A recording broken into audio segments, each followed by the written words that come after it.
all my resentment was based in this uh, way of looking at my work as I have to do it. And I realized when I treated everything like an I have to and not an I get to, there was not even an opportunity for joy in it. I'd eliminated that opportunity for joy from the beginning. All these things that I had to do were really things that I had chosen to do and I needed to reframe.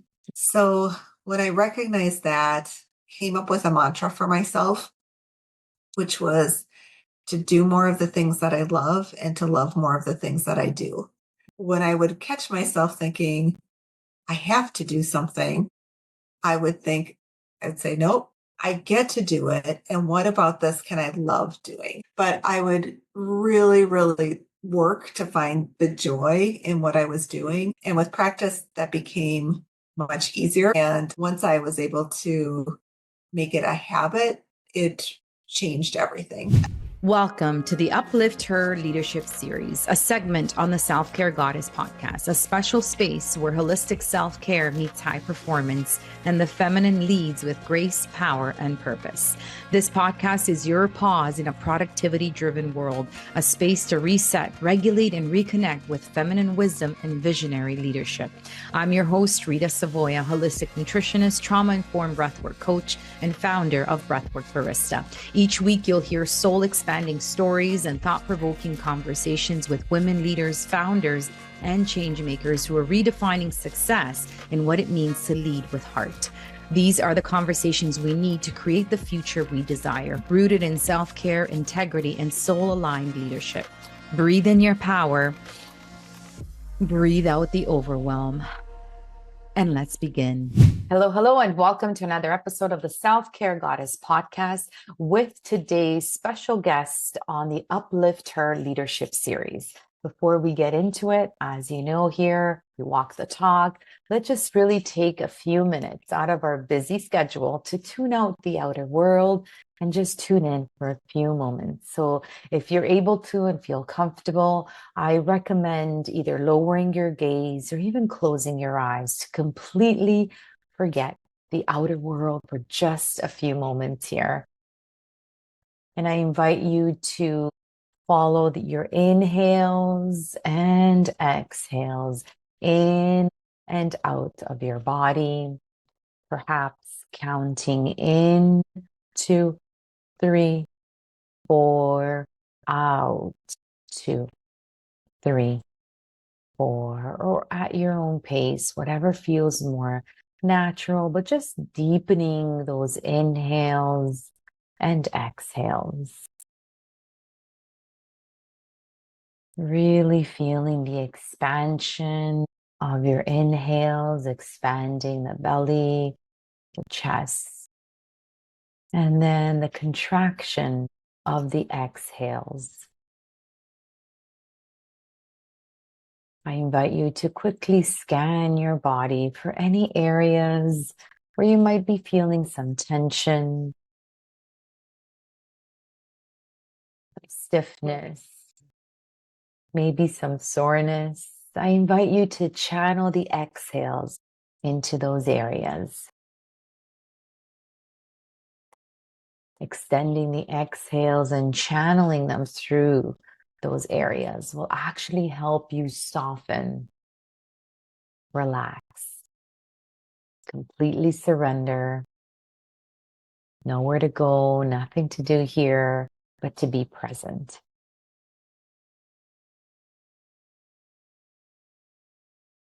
I now invite you to inhale and exhale in the area of the heart. So through this beautiful organ that's keeping you alive, breathe through it. Channel the inhales and exhales. Inhale, opening your heart like a flower. And exhaling, letting go any of that tension and just releasing it with the exhales.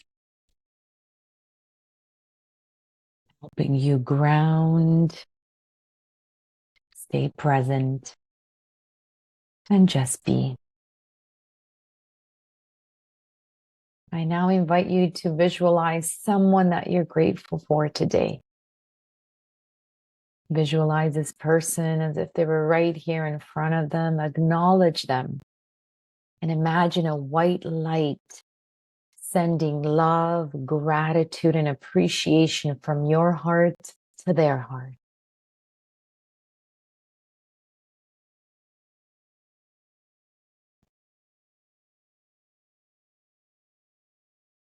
And now I invite you to turn that love, that gratitude, and that appreciation, turn it to yourself and give yourself this self-love and self-care for being here, taking the time to do this meditation and to listen to this awesome conversation. On your next inhale, I invite you to flutter your eyes open and come back to us. Thank you for participating in that quick coherence technique from the Heart Math Institute. So today we have another special segment of the UpliftHER Leadership Series, where high-performing women share their wisdom, lessons, and stories to inspire the next generation of leaders. Today's guest brings a beautiful mix of courage, creativity, and compassion to everything she does. Leah Goldstein Moses has spent 3 incredible decades as a founder, CEO, board member, advisor, coach, and facilitator, learning firsthand that true leadership isn't about control, but about trust, vision, and adaptability. Now, as a certified neuroscience coach and founder of Tranquil Bay, Leah helps leaders tap into their potential by embracing a beginner's mindset backed by science and big-hearted wisdom. When she's not coaching, writing her first novel, or volunteering for immigrant justice causes, you might just find her indulging in 2 of her guilty pleasures: dark, intense chocolate and a little Real Housewives of Salt Lake City drama, sometimes at the same time. A former locally famous track and field finish line volunteer knows that even the simplest moments, like cheering someone across the finish line or just strolling through life a la Prince, can be the most meaningful. Leah, we're so excited to have you on with us today. How are you? I'm doing great. Thank you for that kind introduction. Thank you. So tell us a little bit more about your personal journey and how has it influenced the mission that you're on today? Yeah, I had such a difficulty deciding which part of my personal journey to share, but I will say that I have lived in the same community for most of my life. I've had some opportunities to live elsewhere, and that tie to the community has influenced me greatly. It's enriched my life. I have I'm so lucky to count so many friends, colleagues, neighbors that I can call on at any moment. And I grew up surrounded in this very warm-hearted, big family, which was just delightful, including I'm a 3rd generation entrepreneur. My great-grandparents and grandparents were entrepreneurs. And so I got to learn from them a lot about what it is like to be an entrepreneur, to go through the ups and downs of the roller coaster of entrepreneurship and really be the one that has the power to make your vision and dreams come true. Thank you. That is really cool. Would you recommend entrepreneurship to everyone? What do you think? What are your I definitely wouldn't recommend it to everyone, but I would recommend it to anyone. And my distinction in that is I think I'm learning more about entrepreneurship. Not everyone will want to take that journey, but I would say that anyone can if they have a passion for it and if it's a good fit for their risk tolerance and the way that they want to blend their career with their life. So true. And we'll talk a little bit about that as well. I like that word, blending. Also, in terms of in corporations now, there's this term intrapreneur, right? So you can become sort of this or adopt these entrepreneurship qualities and opportunities within an organization. So I highly recommend looking into that as well if there is an opportunity for you in the workplace. So tell us a little bit more about, we want to give some tips, some recommendations, some just good-hearted advice maybe, or from your experience. What was maybe, if you can recall, the most challenging moment in your entrepreneurship journey? And maybe that was pivotal. And how did you overcome it? What did you do? Yeah. I would say that one of the most challenging moments ended up becoming the most beautiful. Mm. As I got to the 10-year mark in my business, I was doing all the things, as people say, in my business. I was doing some of the consulting work. I was supervising our team. I was figuring out our finances. I had played all these roles for so long, and I found that we had grown enough that I wasn't skilled enough to play all of them in the company anymore. We had gotten complex enough. And B, I was being spread too thin and I wasn't doing any of them well. So I needed to find out a solution for this.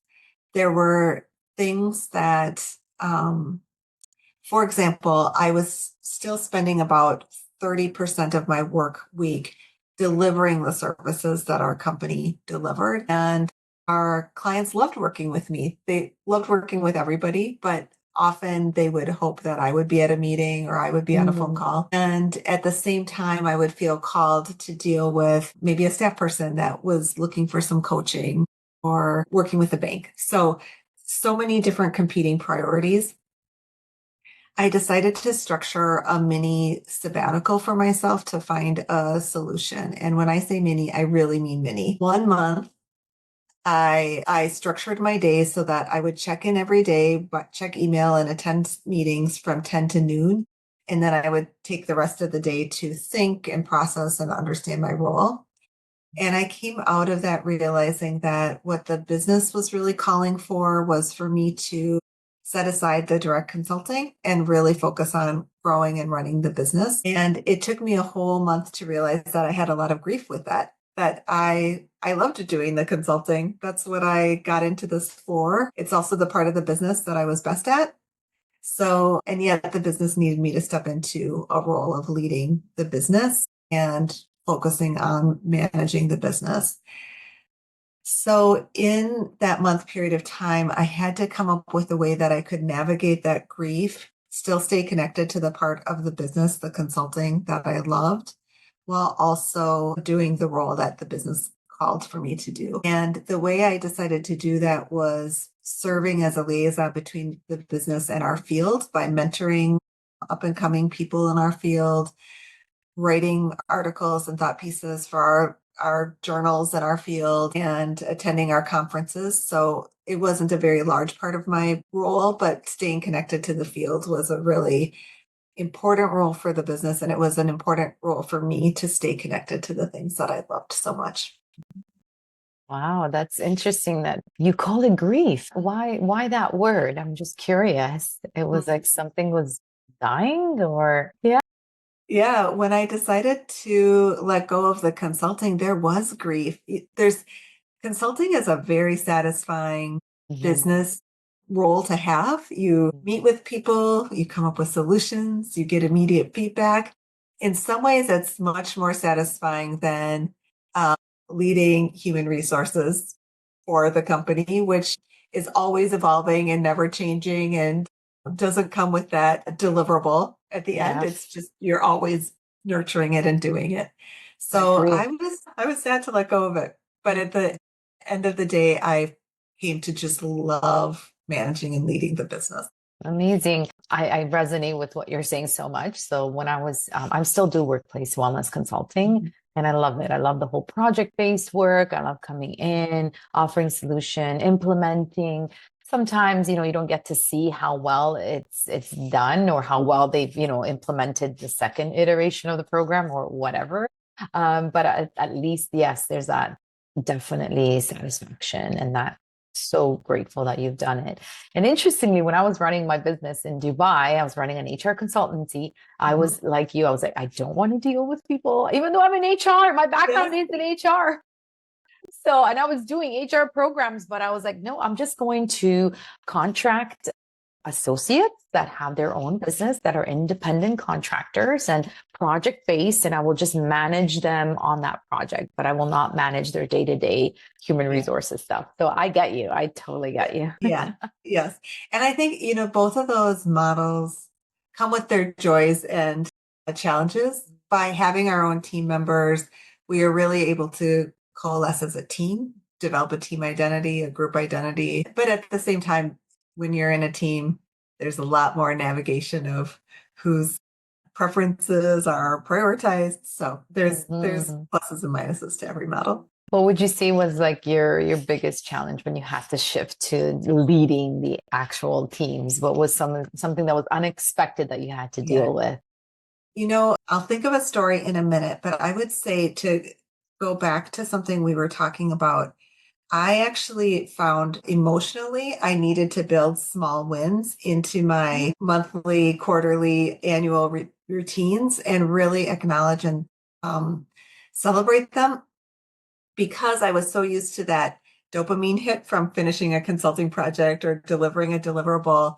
I realized that if I wanted to keep my energy up for this leading the business, I was going to need to have some of those small wins. So we would, as an example, we would ring a bell when we would win a new project. We really celebrated onboarding a new team member when it was time to do that. Just really brought out the celebratory opportunities that might get missed if you're doing some ongoing work that doesn't have those key milestones in it. Yes, and onboarding. I was just actually talking to an HR expert, and how a lot of companies are still getting that crucial first sort of, you have one opportunity to make that first impression with the employee, with an onboarding, with a proper onboarding process. I find that a lot of companies are still not doing it right. So I love that you're celebrating the onboarding process and you're really inviting people to, or welcoming people to your company. Birthday days off are a winner, are a hit. That's what I did as well when I was actually leading an HR team for the entire company. And at first it seemed like, oh, we can do that. Well, yeah, you can do that. So that's a big hit in terms of, and how cool is that? That was the first thing we used to tell them on onboarding. In the onboarding session. Okay, so you got your birthday day off. Wow, that's amazing. And then right away, okay, interested in knowing more. What other perks does the company provide? That's so good. We did a different perk, but similar. We ended up, over time and noticing that it worked in our calendar, we ended up closing the last week of the year before New Year's. And everybody appreciated that it wasn't just days you could take off, it was days that everybody took off. And we were able to really prepare our clients so they weren't expecting emails or deliverables from us that week.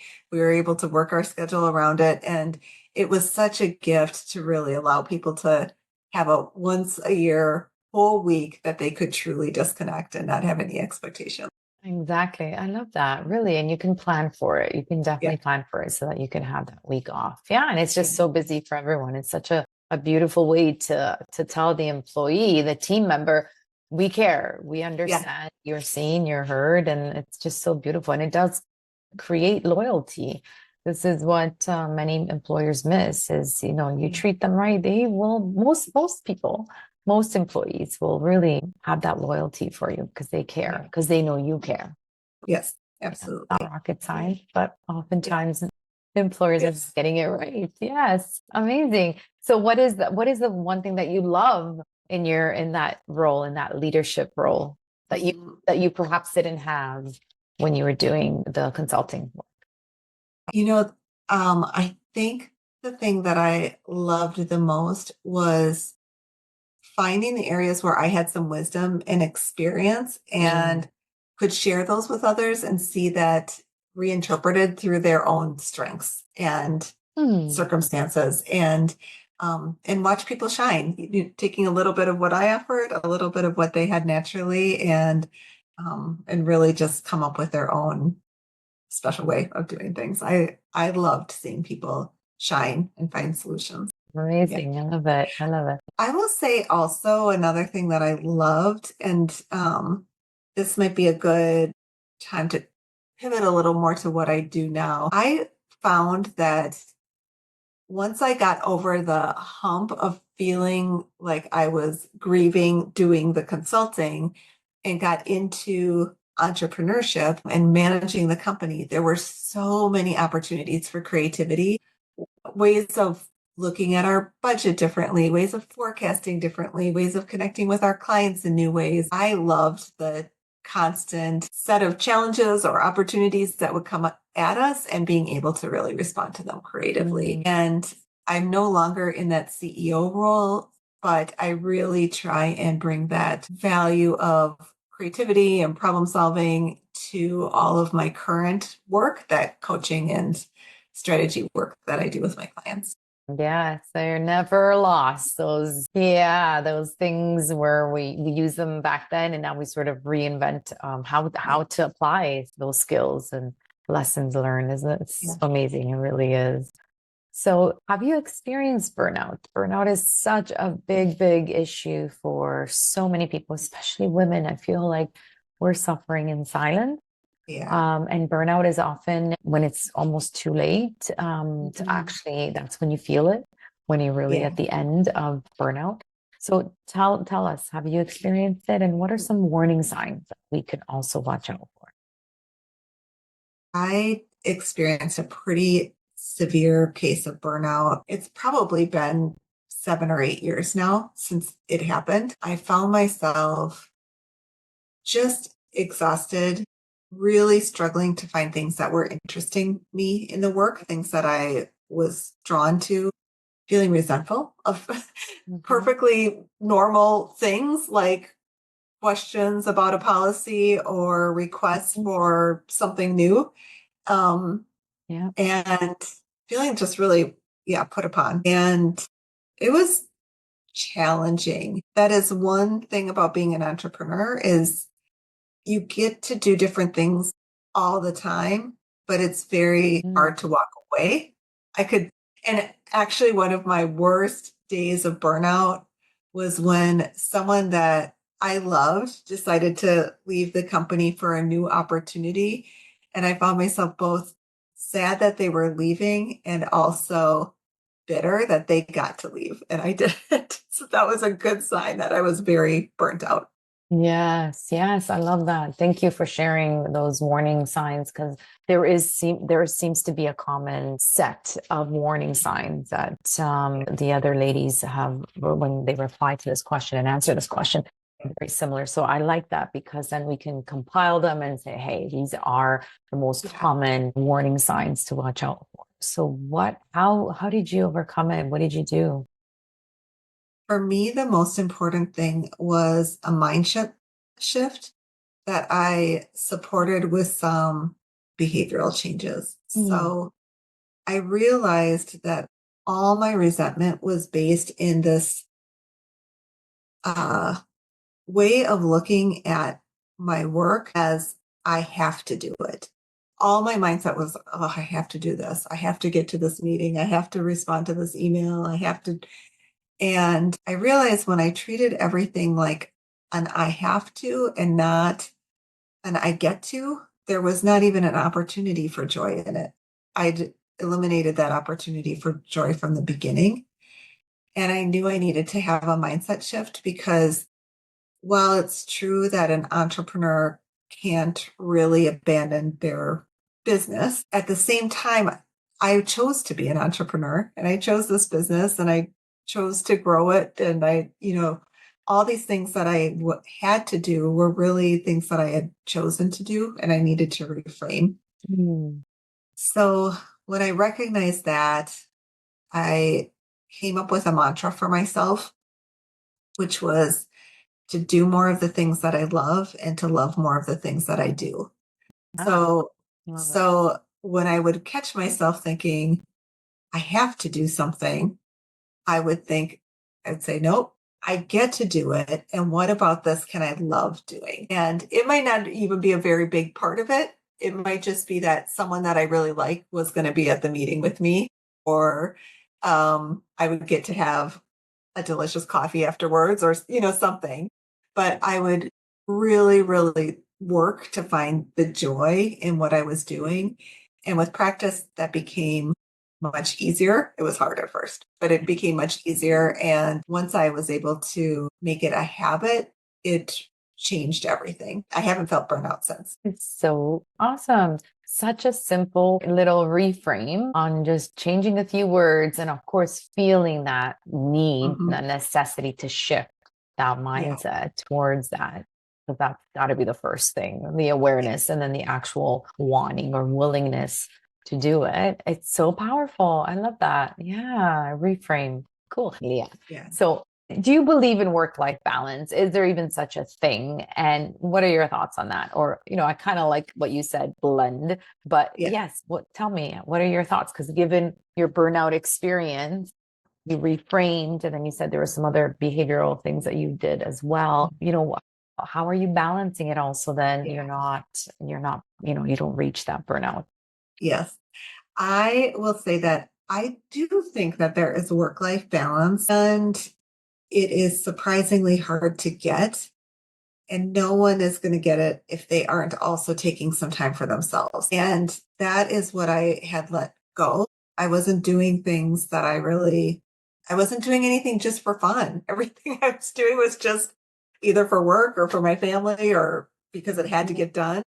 And so I had to make a lot more time to just do things for fun. And that helped significantly with the work-life balance. But it takes commitment to do that. The other thing is there are only so many minutes in a day, so many hours in a week. And to really have a lot of self-compassion that all of us are constrained by time. So however you spend your time is the best use of your time, to just trust yourself that you're using your time in a wise way. And we'll talk about habits in a bit, but one of my really important habits at the end of the day is to practice some of that self compassion and reflection about how well the day went, all the things that I thought went well. Maybe if if it was a challenging day, to think about how that challenge is now over with for the day and I can move on, to just lean into some of that self-compassion. I like that. I really do. Do you feel that? Because women I just feel they're not that great at that. We just don't give Mhm. enough slack to ourselves. And this Yeah. is what I teach women as well, is just embrace that wherever you're at and, have that self-compassion. Do you feel that you need to schedule that in the time? Like, how do you ensure that you're making that time for yourself to even Yeah. do the self-reflection? Do you actually like pencil it in, like schedule self-care time, or how does it Yeah. get done? How does it actually get into your calendar? In my life, the way that works most consistently is I do a gratitude journal at night. I use an app, so it's extremely easy. It takes me maybe 4 minutes, and when I have a photo from the day, I add a photo just so I remember what happened that day. Oh, cool. It's it was something that I was able to commit to and make a consistent practice. There are other times when I am feeling very escalated or very fluttery in my heart or clenched in my stomach. And when that happens, I do love a breathing practice, just a 4 count box breath or something pretty simple to just get centered, feel myself grounded in the world, and stop taking myself so seriously and recognize that there's a lot of people with a lot bigger challenges than mine. I'm prepared to handle this. Those are the things that I've been able to do most consistently. Oh, that's awesome. Well, so many things resonate. Again, there's no coincidence that you replied yes, that you were, Mhm. able and willing and just wanting to share your journey on this podcast, because you are preaching to the choir with a breath work. Like, this is exactly what I recommend my clients to do. Just incorporate it, because it'll take seconds to change your state, right? As you said, Yeah. like when you're feeling those physiological emotions or any changes in your body because you're feeling that stress, anxiety, overwhelm, whatever it is, that sort of lower vibrating emotion, like your breath can really tap into just changing that state like that. And just Absolutely. and it's so consistent, it's so reliable, like Yes. it'll always work Yes. no And matter. for those like you that are so much more expert in the breath work, what I so appreciate is the breath is always there for you. It's never, you never need a pair of running shoes or weights or the Exactly. right drink. It's just always there. And I Yeah. appreciate how simple and Mhm. yet so fundamentally true that is. Exactly. Yeah. And I always say that it is so versatile, right? You can bring it anywhere and you can apply it to different scenarios because you can actually use the breath to energize. Most of us need it to relax and soften and surrender and just be. But sometimes, like I do breath holds, which are very activating. I do breath holds before a presentation where I'm up talking in front of a crowd because it'll get me going. It'll get me nice and pumped, right? Nice, clear for mind as well. Like Tony Robbins jumps on his trampolines to get going. But I do the breath hold. And so, yes, you can also use it to activate and energize and give you, instead of that afternoon coffee, you can actually do a breath work technique that helps to activate and energize. So that's what I love about it. It's so versatile. I always say, like, we totally forgot that we have this powerful tool. And yes, it's free. And that's why maybe it's not talked enough about because you can't make that much money off of it, right? Now, there's these instruments that can help you breathe and elongate your exhales. And I was like, really? And people are getting it. Okay, if it works, as long as you're breathing more, that's okay if it works. But I love this quote. And Leah, I cannot remember for the life of me where I found it, where I saw it. So I can't even quote, maybe I made it up. I don't know. But when you can control your breath, no one can take away your peace. Oh, that's a beautiful quote. Isn't it? And it's just like, it's so fundamentally true, right? Somebody triggers you, you feel overwhelmed, something happened, and I was never always like this. I was your typical, maybe not typical, but a hot-blooded Italian, Southern Italian. Like you cut me off on the road, Leah, I would be chasing you down. I'd want to know who you are, what you look like. Meanwhile, the person next to me was like, had no idea what's going on. I was raging inside. So I always, I was like that. But then I use the breath to calm me down in those situations. Right. And that's what I love about it. When you have the breath, nobody can piss you off anymore. It's so empowering.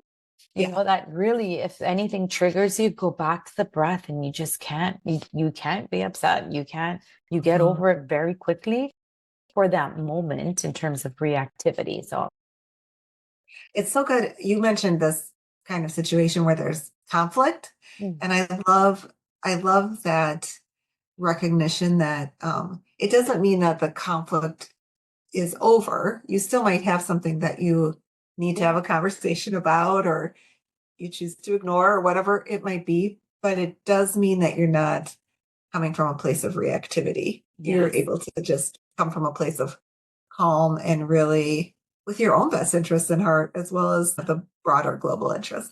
Exactly. I agree. And it's so easy to teach your kids this as well. And this is why I really, if anyone's listening and has kids that get triggered easily, just teach them the breath. And really, you don't have to be like, it can be at any age. It doesn't matter. Even our more senior elderly people as well, they can be taught this. So I just love it. Yeah. Oh yeah. Beautiful. Don't get me going about breath work because yes, it's all going to be about breath work. But no, let's turn it back to you. So I love the blending and the work-life balance and what you do. And you're right. I was going to get to the 3 self-care habits. So do you want to just maybe share with us your self-care habits on how you stay grounded, energized, through this entrepreneurial journey that you're on? So I have each self-care habit I do for a different reason. So the first one is I exercise, ideally in the morning, pretty much every day. And the reason is because I do tend to be somewhat of a high anxiety, activated person. Getting out some of my jitters, anxiety first thing in the morning allows me to approach whatever that day brings with a lot more confidence. And I love it when I live in Minnesota, so I can't always be outside for my exercise, but when I can, the fresh air and being in nature helps so wonderfully. Then the second one is the gratitude journaling. I do that every evening. It's called Gratitude app. Okay. Yeah. It's lovely. There's a free version, a subscription version. And they have some tips and tools on there, prompts. It's really great. I would say and that helps me process the day, reflect on the day, and gives me this ability to find the good in every day. You know, Yeah. not every day has a lot of good in it, or some days have a lot of challenges packed into it, but I can usually find the good in every day. And I'll share a funny story. There was one day that I was really struggling to find the good in that day. That day was a challenging day. And I opened up my gratitude app and just nothing was coming to mind. And I looked up at my light fixture and I thought, well, I'm at least grateful for light bulbs because they help us. Silliest thing, but it made me laugh in that Mm-hmm. moment. And it made me realize how much, even on a personally challenging day, how much there is in the world to be grateful for. Yes. Yeah, those are my two main habits. Do you have a third one? Usually we take three. Usually we take three. I think the other thing is I love rituals. Hmm. So, and when I say rituals, this might not be what you're thinking, but for example, on Sunday evenings, I love opening my planner for the week and planning out my week and just, drinking some tea while I do that. I love on Friday evenings, I try and make something a little more festive and special to eat, or we go out to eat. We just Mm. mark the end of a work week in a special way. My family has some holidays that we really, really go big on. So I just love some of those ritual moments throughout the calendar to remind you that we all have cycles and lives and ways of working them. Yeah, I love it. And I love how you add the humor into this. Yeah. So I'm actually just finishing up an affirmations book. So it's your ebook. It's your typical affirmations. I don't know if you're familiar with them or if you use them. And then they end with a cheeky twist, right? Like I'm honestly, healing is so serious and can be so serious. And I just Yeah. feel like okay, I think we can do this with a bit of humor. And I love how you're adding humor as well. And again, it really resonates with me too. I think life is so hard. Sometimes Yeah. it can be. And, laughing at yourself, not Yeah. taking it too seriously, and knowing that there's always a solution. Mhm. Everything can be, and my mom always said, like, there's a solution to everything except death. Like, honestly, Yes. that's the only solution we don't have, but everything else, it'll work itself out, or it'll work out to the best of whatever it's supposed to happen for you. So I just really, really like that you bring that in. And I I love love the that too. rituals. Yeah, I really do. I think, yeah, I often recommend my clients to do, like, if sort of nutrition is a goal of theirs, like meal planning on Sunday for the next, 3 days, prepare all of your food, and so that it's easy to just kind of pack away. And I also recommend a Friday, like, do a free day, like whether Yeah. it's, you're cooking something really fun as a family, or you're going out for dinner, so that you give yourself that little, celebratory, yeah, you made it through the Yeah. week. Made it through the week.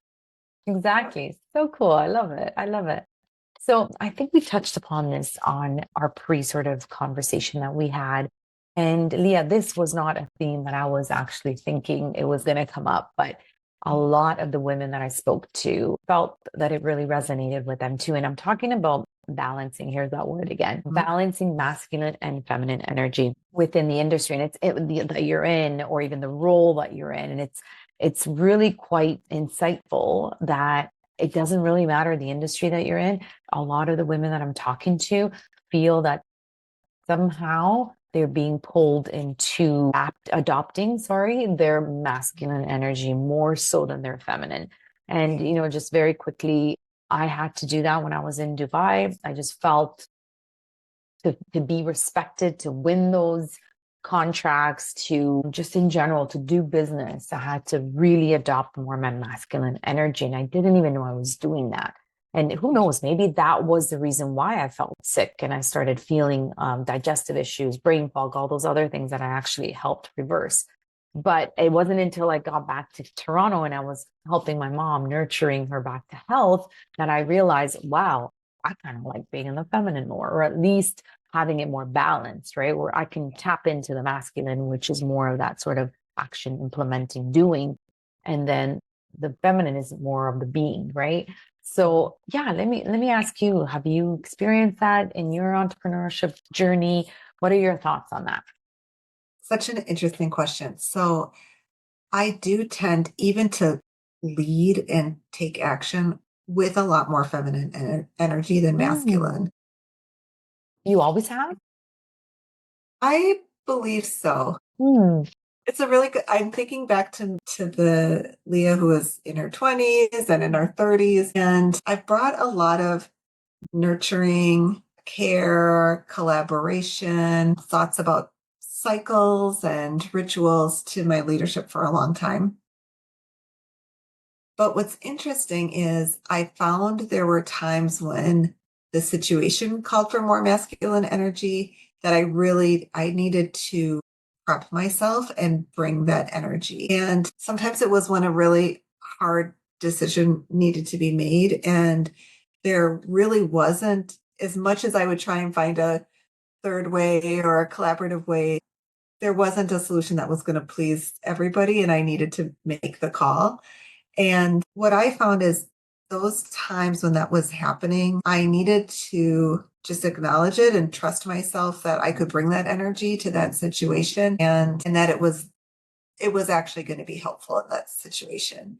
But I've tended to lead with a lot more feminine energy. I'm going through something now that is requiring me to bring more masculine energy. And I had to kind of pump myself up and get myself ready for it. But now that I have acknowledged that that's what it needs, it's I can play in that space a little bit more. Exactly. And that's the key, right? And just kind of being able to know where you're at. And if you need to go shift more to one side and adopt that for a short period of time, and then do the opposite on the other side of the scale. I love that. And I do find that a lot more women are leading with their feminine unapologetically, so that they don't have to be quote unquote the bitch in order to be respected, because that's stressful. That's not who you are. That's not who you want to be. But you're having to sort of, wear this mask. And that's Yes. when you become really, really stressed, right? Because you're not being your Exactly. authentic self, you're not bringing your authentic self to work. So I'm happy that that's Yeah. the direction. And that's sort of the feedback that I've been getting from the women on this show. So I'm excited for that and waiting for that to happen.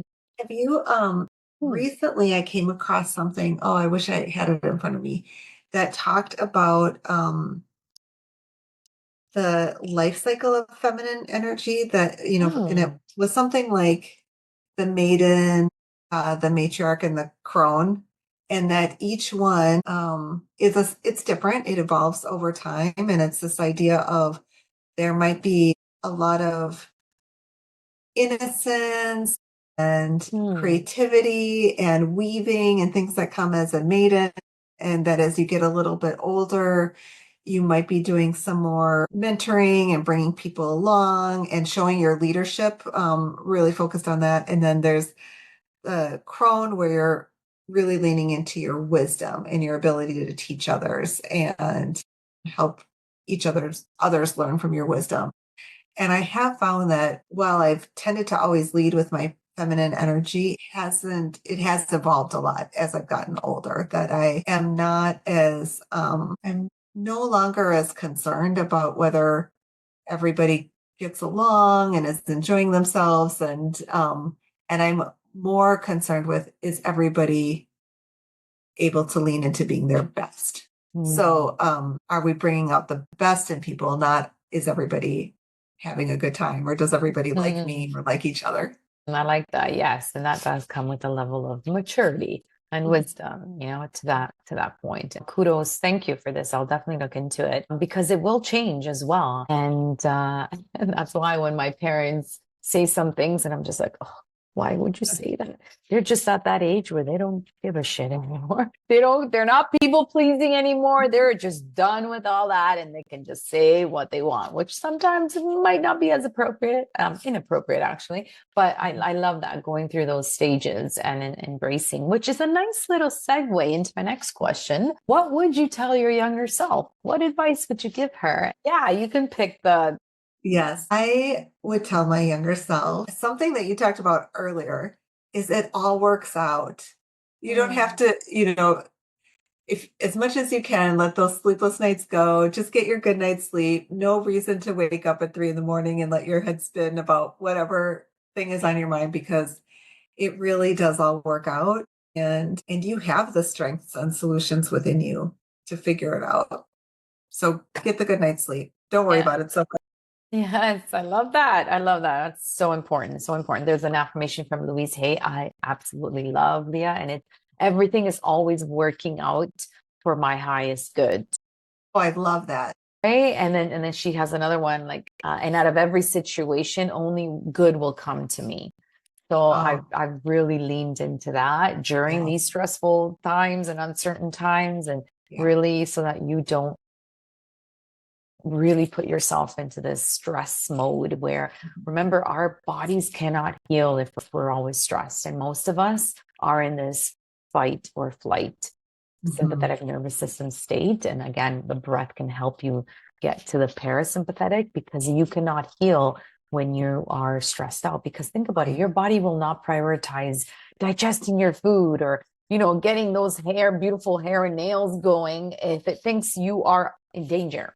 Yes, So it's absolutely. right that fight or flight. If you're always there, then you're in danger, whether it's perceived danger or real danger. Your brain cannot tell the difference. So Yes, it'll always act in your best interest to support you and protect you. That's absolutely. something that is so important to realize that yes. I love that so much. I think that point of activating your parasympathetic and just making sure that you're giving yourself the honor and privilege of sitting in your own strength periodically and how we are all so amazing and to truly know that at a core level and believe it and then to know that whatever you're facing it's going to work out. It's really going to be just Exactly. fine. Yeah. Exactly. And I love that. Can you say that quote from Louis, the affirmation Yeah, the from Louis? affirmation, everything is always working out for my highest good.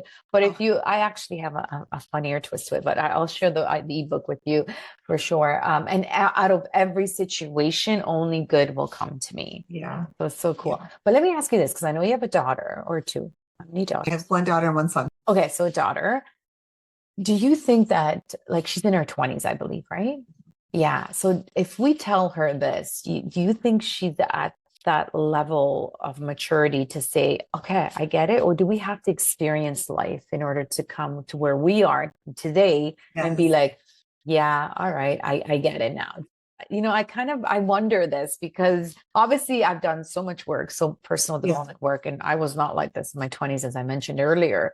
And I just wonder sometimes if I would have been given this advice or even started doing the work so Yes. early on, would I have gotten it? Or do we still need to go through those experiences and go through life in order to really appreciate it? I'm just It's curious. such a good question. I think you can hear it from someone else and it'll make you feel a little maybe calmer and slightly more confident. But until you've had the opportunity to solve your own problems and really experience the fact that Mm. you can do things and you can do really challenging things, it might not sit with you very deeply. Yeah, no, it's true, Yeah. right? It's I so think true. life Yeah. gives you that gift of navigating through challenges and learning your own strength. That's beautiful. Yeah, that is Yeah. beautiful. But you can plant the seed as a Yeah, parent, right? exactly. Sort of because what I remember when I first moved out and I was cooking, and I didn't cook a lot with my mom because she just handled it all. We just come sit at the table and it was all ready. But I Yeah. would still be around when she was Mhm. cooking and I would still kind of listen to her speaking and stuff. So when I had my own place and I started cooking, I can hear her voice in my head and think, okay, remember this and remember that. Remember not too much salt, don't overcook Yeah. it. Like it was weird. I'm like, why is she here when she's not here? Right? Wow. Yeah, so cool, right? So I feel, and I'm a great cook, I think, right now. And because of her. And I Yes. a lot too. So yeah, oftentimes I'm like, why doesn't my lasagna come like yours? Like come out like yours. She's like, how many times have you tried it? I'm like, I don't know, 10. She's like, I tried it 1,000 times. Like I've cooked it 1,000 times. That's why it doesn't come out like mine. All right. So you just keep doing it and eventually it will. So yeah, I feel like so true. Plant the seeds as parents and give them these pep talks. Then once they're in the situation, like you said, life will bring them there. They're better equipped. Absolutely. One of my biggest challenges as a mom is to remember that my daughter is a young adult and doesn't really need me to solve her problems, and it doesn't serve her for me to solve her problems. And so and I'm so lucky, we're very close, so we get to talk all the time. And I know a lot about her life, and I frustrate her no end when she says, what should I do about X, Y, and Z? And I say, what do you think you should do? I'm sure you have the answer. And it's extremely frustrating for her. And yet she does have the answers, and she knows what to do. So it's it takes practice as a mom too. It does. Another thing, you can actually reframe it and ask her, what do you think I would tell you to do? Oh yeah, that's a great way of doing it. I love that. I'll try that next time. Yeah, exactly. Yeah. And then have her solve it as well. Yeah. So how do you see the role of women, speaking of your daughter, future generation, women in leadership? How do you see it evolving in the next decade? I just hope, if I think about my own experience, my grandmother owned a store, so I got to see my grandmother own a business. Her dad owned a different business, and my grandfather on my other side owned a business. So I got to see entrepreneurs. I'm hoping that this new generation of women sees entrepreneurs, sees Fortune 500 CEOs, sees senators, sees a president, sees women in every kind of leadership role, because when you see it, you can be it. And I want them to know that they can be it, and they're amazing, and we need them. And I can't wait to see how they take what our generation did and just build it even further. I agree. I love it. Now, from your experience, what's a piece of advice that you would give a woman, a high-performing woman, sort of struggling maybe, or maybe unable to cultivate resilience in these uncertain times? What piece of advice from your experience would you give her? I would tell a woman who is struggling that you might not see it, but everyone has struggled. In fact, almost everyone is struggling with something currently. And that despite what you think, no one is just out here doing everything with no problems. We're all getting help from somewhere. So in my case, I have accomplished a lot. My parents lived nearby, so they helped with babysitting duty or pickup. I have a great husband who was there, and my partner. So I had a lot of help to accomplish what I accomplished. And if you don't have that help in your family, it's worth it to build your community, build your resources to get whatever help you need, to be the leader and person that you want. So that's the advice. Yes, build that network, build that community, build the tribe, and lean into it. Because oftentimes sometimes we even have the network and we have those resources, but we don't lean into it enough. Not enough as like men, that's for sure. So just leaning into it too, because we find it tough to ask for help. Yes. Yeah. And you can practice with something easy. Practice by asking someone to carpool to, the kids' soccer games, or, so that you're not driving to everyone. Someone else is driving to some of them. Or so start with the easy things where it's a mutual, but recognize that we're all going to need help. Yes, agree. I actually didn't ask this question, but it's usually the follow-up to the 3 sort of self-care habits that you do. But if you had a day with no responsibilities, it's just you, and how would you spend it? Oh, so good. So because my children are young adults. I am just starting to experience some days like this where they don't need me, no one needs me. I can just choose how to use my time. And I'm spending a lot of it reading. I'm really reigniting my love of reading, which I had always loved reading, but hadn't nurtured it as much in recent years. Yeah, I read a beautiful book this week. It's been wonderful. Very That's nice. not how I would spend the whole day. I would Yeah. So reading, yes. read, go on a walk, eat a Yeah. delicious lunch or breakfast, maybe wrap up the day with a glass of wine and a sunset. Yes. Mhm. But reading has been really, it's been a delightful way to honor my natural curiosity and introversion and quiet in a way that was a little stagnant for a long time as I was a lot busier. Nice. Very nice. Is there a book that you would recommend our list? Yes. Let's see. I just finished a really good memoir. Sorry. It will only take me a second. It's called A Backpack, a Bear, and 8 Crates of Vodka. And it's a memoir about someone who immigrated as a refugee to the United States. And it's just an amazing story of human resilience and the help we all get along the way. Um, don't even always know we're paying that help forward, but we are. It's a really beautiful story. And I think it's particularly beautiful for our time because most of this book takes place in the late 80s and early 90s at a time when there was a lot of upheaval in the world. And, I don't know if you feel this way. I feel like there's a lot of upheaval in the world right now. And it's a good reminder that we all survive and out of it comes new things and uh, new creative solutions. And yeah, so highly recommend. Nice. Thank you so much. I Yeah. appreciate that. Yes, I love this. And we're going to compile a recommended reads after the Right. series or after every season. I usually do that. So this is a fun one. What's one rule you've joyfully broken on your way to where you are now? This is the rule that it's interesting how often this comes up in conversations with people that were there. But we had a meeting in my former company.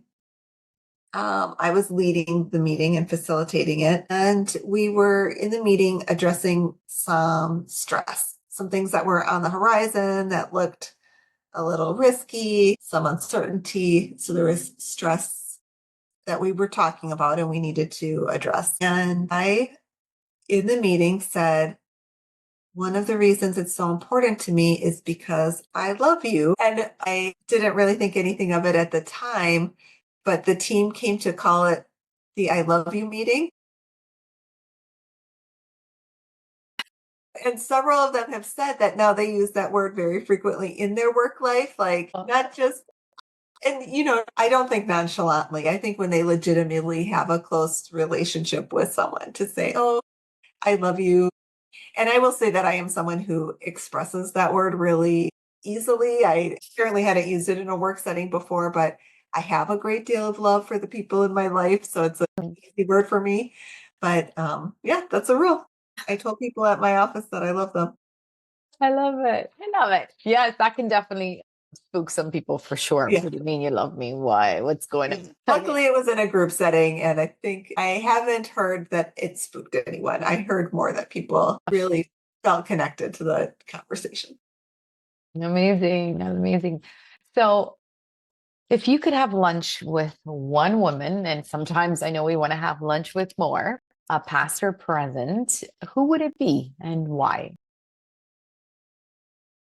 I think that I would choose, there's so many amazing women. It's very hard to choose, but I would choose Ruth Bader Ginsburg.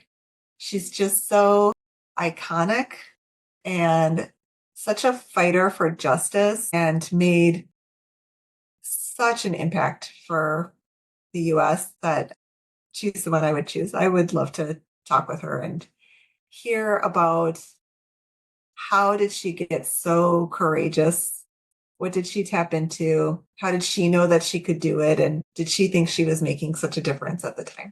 Very nice questions. Awesome. Thank you. Well, looking back at your journey, you've accomplished so much and you're obviously planning to accomplish more. Is there anything that you're longing for? Since I stepped down as the CEO of the Improve Group and have started doing some more ad hoc contracting and consulting work, I have been craving some of that more structured schedule. Not as structured as I was at that time, but I have a lot of looseness and flexibility. And I've been craving some daily responsibilities. Well,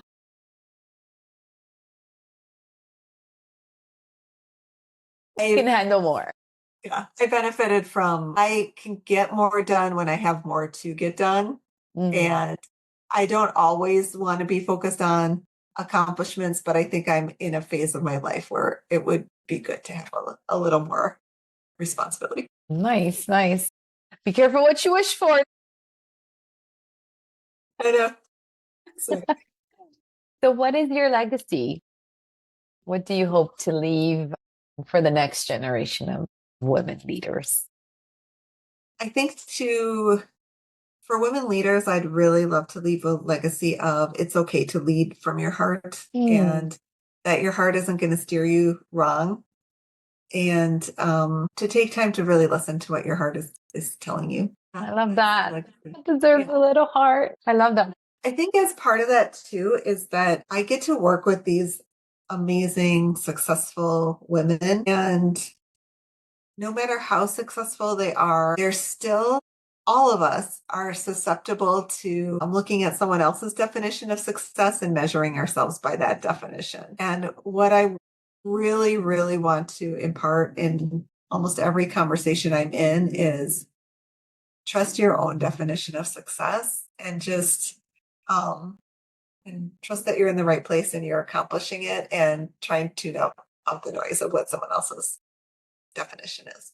And you only get to what your own definition is if you really are in tune with your heart. I love that. Bringing it back to the heart. So the heart math coherence technique that we did in the beginning, it's from the Heart Math Institute. So I'm not sure if you're familiar with them. They've done over 30 years of research, now 35, on the heart brain connection. And I was floored when I was reading the research. And there are more signals going from the heart to the brain than the other way. So here we think we're making this rational, like we did, we crossed all the I's, the T's and dotted all the I's and not did the numbers. Meanwhile, that decision is still coming from your heart primarily. That's amazing. So I love how you said that because now there's research showing that, trust your heart and make the decision from your heart because it's coming from there anyway. So strengthen that superpower that we have. Yeah.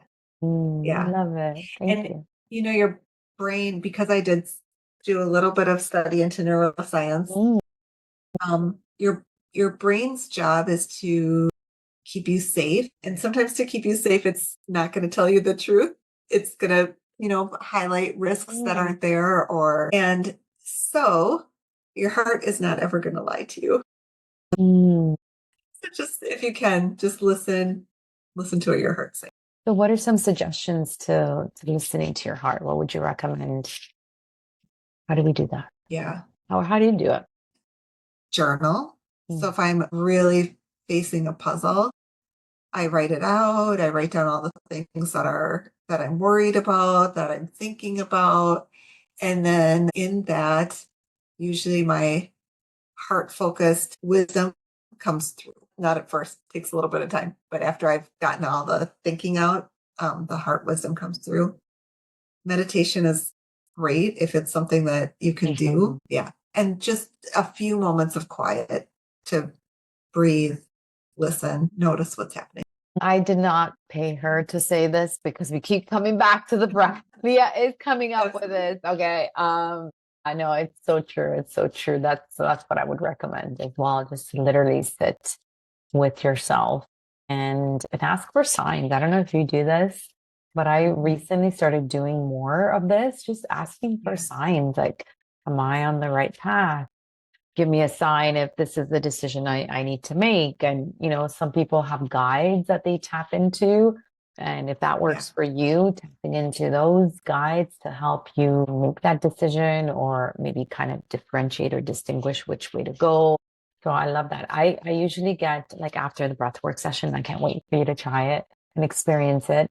I get insights after that. So after a really nice experience where you've just really cleared any emotional blockages or anything that's sort of in the way that's preventing you from connecting with your heart.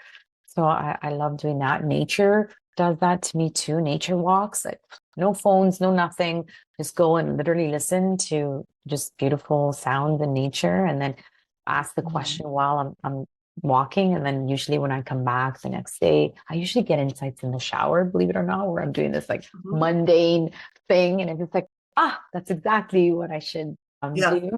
Or even asking a question before I go to sleep.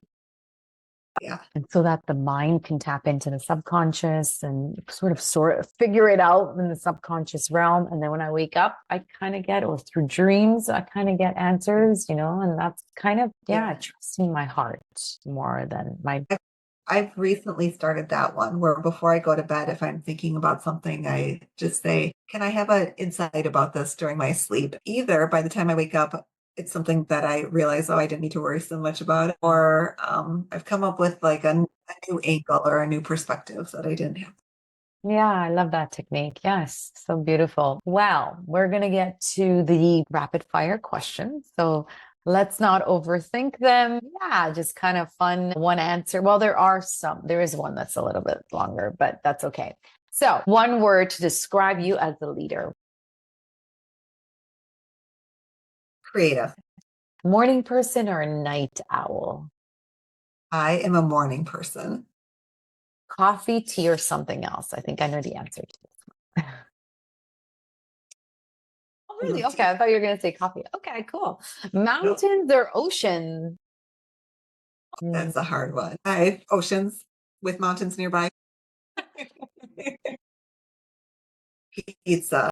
Nice. Favorite way to celebrate a win, big or small? I think you mentioned it earlier, but you can come up with something else. Yes, I love all celebrations and I'm happy to join in anyone's celebration. But I will say recently, I love to celebrate New Year's or a holiday with some karaoke. But yeah, it's so fun, right? It's so fun. And I love how people are first shy to get into it and then everyone's singing. So we tend to have we tend to have it at our family functions too. So if you could instantly master one new skill, just like that, Leah, what would it be? Hmm. I've been painfully trying to learn Spanish for 2 years. I wish I was a fluent Spanish speaker. Cool. That's easy. Yeah. Well, I don't know.